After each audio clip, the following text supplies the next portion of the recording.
Our JB Auto Works Crown Victorious raced into turn number 1 with Jordan Inzer taking the lead in the number 31 over Tyler Conway's number 24 and the number 288 of Keith McMurray rounding out the top 3.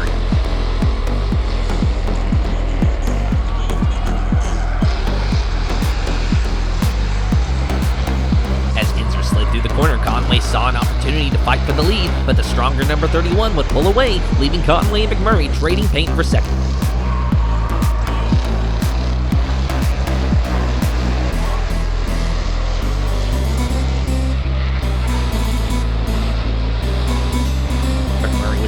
The advantage, holding second as Jordan Inzer navigated lap traffic to win his first Crown Victoria race in his very first start. The RCR late model saw the return of the number 50, this time piloted by Ross Dalton with Zeke Shell's number 1 on his outside.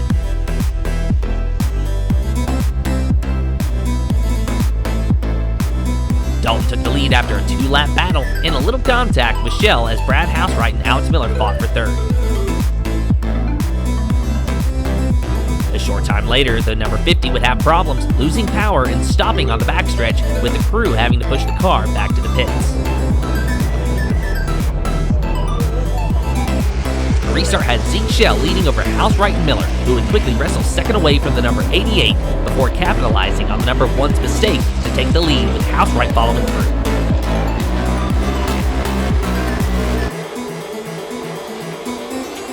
Later, Housewright challenged Miller for the lead, but things got hairy as contact was made, putting us under caution.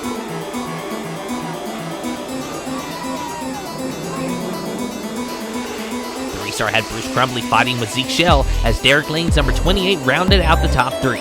But as Zeke Shell struggled through turn number 1, this opened the door for Crumbly to take the lead.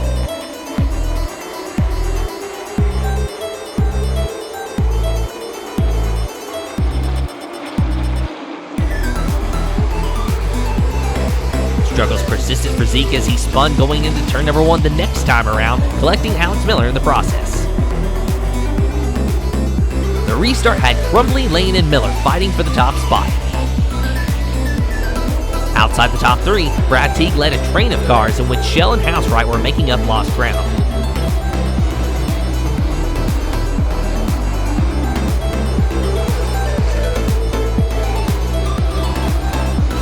The battle for the lead was now between Derek Lane and Alex Miller, but when Miller's number 37 slid through turn number 1, this allowed Crumbly to mount a challenge and soon move on by.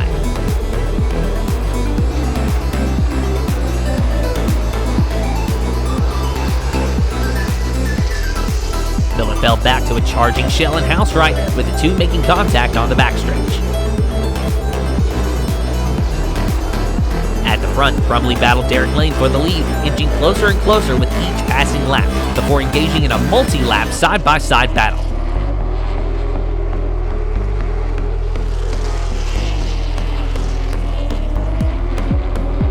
Crumbly would take the lead, but Derek Lane would fight until the very last lap, making 2 final lunges in the corners to no avail, as Bruce Crumbly won his very first race of 2025.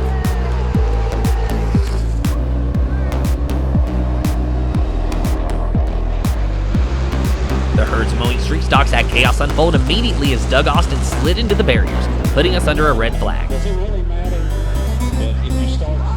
When the race finally restarted, it was Rusty Clendenin and Joey Owens fighting for the lead, with Rusty clearing Owens on the first lap. But a crossover from Owens turned into contact, which sent the number 27 spinning down the backstretch, collecting Rob Austin in the process. The restart had Daniel McMurray in the number 0 question mark taking the top spot over the number 94 of Luke Fox, but the caution would fly again after contact with the number 20 sent Rob Austin spinning.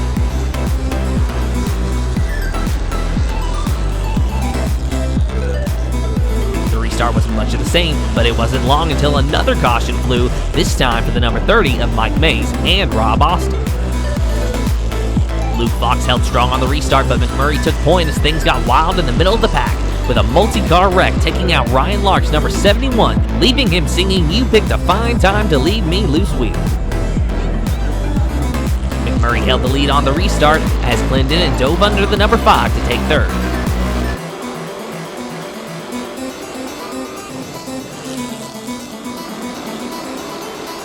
As our leaders pulled away, Clendenin showed speed, battling Luke Fox and making major contact in the corner. We stayed green as they continued to battle, door banging around the track as they fought for position, bringing the number 25 and 5 cars within striking distance. But when the caution flew again, the race was called due to our time limit, initially giving McMurray the win before a post-race disqualification promoted the number 27 of Rusty Clendenin to the top spot. Stephen Watts took the lead at the start of our JB Towing Pier 4s, leaving Kenny Absher and Chad Jeffers to fight for second. David Animal Trent and Frank Womack rounded out the top 5, but when the number 47's engine expired, the field was bunched back up for a restart. Watts easily held the lead while Animal and Jeffers fought for second, but the caution came out again when the number 1 of Nasty Jones found himself in the outside wall. The restart was much of the same, with things getting chaotic in the back.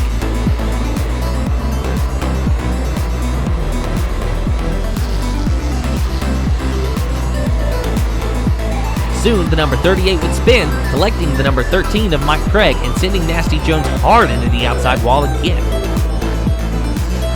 The final restart saw Watts easily pull away over the battling Jeffers and Animal, but when the checkered flag flew, it was Watts collecting another win on the season. The Herz Mowing Super Streets had Joey Owens take the lead in an aggressive battle with Tristan Barnes, but contact from Barnes would send the number 90 spinning on the front stretch in a multi-car wreck that had Owens out of his car, voicing his displeasure.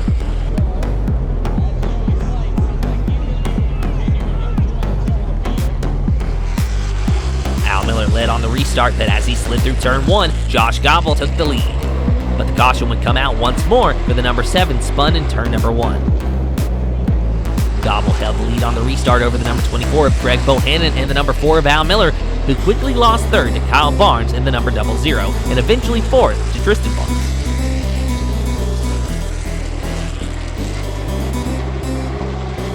Meanwhile, our 3 leaders were locked in a battle before the number 4 spun on the backstretch, putting us under caution again.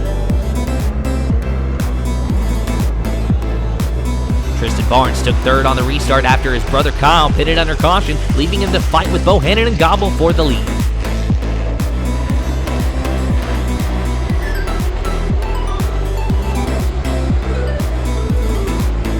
As Barnes muscled by Bohannon, he made quick work of Josh Gobble as Austin Walters, number 5, challenged Bohannon on the outside. Walters would soon fade, and Bohannon challenged Gobble for second, but as he got by, so did Kyle Barnes, who would dive under the number 24, making contact and spinning him around. While this ended the race under caution with Tristan Barnes in victory lane, an angry Bohannon ran from his car to victory lane before turning his anger towards Kyle Barnes. This prompted the crews from both teams to get involved before NASCAR officials and security were able to break up the fight.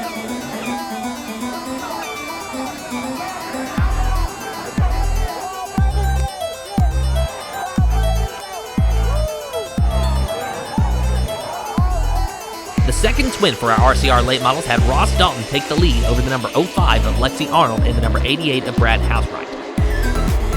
But the caution flew soon after for Zeke Shell spun in turn number 2, sending him to the pits.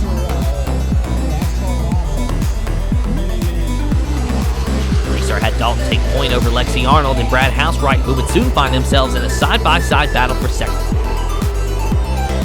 As Ross Dalton pulled away, the field followed. The caution being the word of the night, another one flew, this time for the number 12 of Scott Salmons. Dalton held the lead on the restart as Arnold lost her podium position to the number 37 of Alex Miller. This left the number 50, the number 88, and the number 37 in a 3-car breakaway for the lead, until the caution came out once more. The final restart had a side-by-side battle for third, as Derek Lane's number 28 fought Alex Miller on the outside. Lane moved into second after the number 37 and number 88 made contact, but it was Ross Dalton's number 50 pulling away and winning his first race of 2025. Kevin Canner took the lead in our Quality Heat and Air Mod 4s, leaving Rocky Yates and Chris Ambergy to fight for second. The battle lasting until they caught lap traffic, only for the caution to fly as Ambergy took second.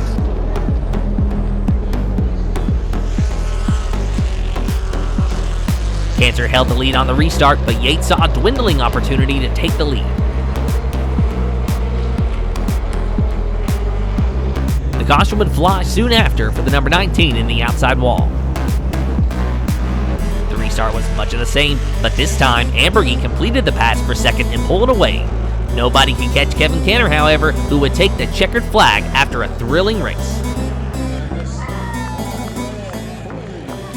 The JV Towing stock front-wheel drive capped off the night with Cousins, Dakota, and Josh Collins leading. The two would be locked in a continuous battle before the number 27 lost brakes and plowed the wall, putting us under caution. With the driver awake and alert, it was time to continue with the Cousins leading once more. The two would trade position, sliding through the corners and fighting for the remainder of the race. By the end, it was Dakota Collins' number 22 taking the checkered flag and parking it in victory lane.